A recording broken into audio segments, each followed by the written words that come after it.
What questions should you ask an HVAC contractor? The first questions that you want to get off your chest early on in developing that relationship with a new HVAC contractor is, how do you handle mistakes that you've made?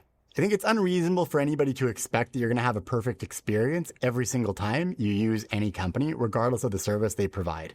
So being able to get an understanding from the company standpoint, how they're going to handle a mistake in the event they make a mistake at your house, I think starts to be able to put your mind at ease and should be able to reassure you of their process. The second thing that you really want to be able to ask your contractor is just to get a budget on what is the replacement cost for the product you're looking at and how much to invest on the repair side. If somebody is recommending a replacement, being able to really ask why a replacement instead of fixing a problem.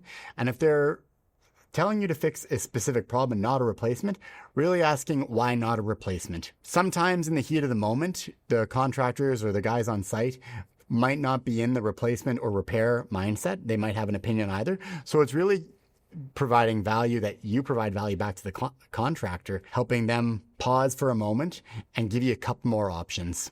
What you're really focused on is option generation. If you're feeling like the contractor's only giving you one path, that's a time to really pause and say, well, what are my other choices? Whatever you're doing, whether it's your furnace, your air conditioning, your indoor air quality, there's hundreds of options, and you should never feel like you're put into a position where there's only one.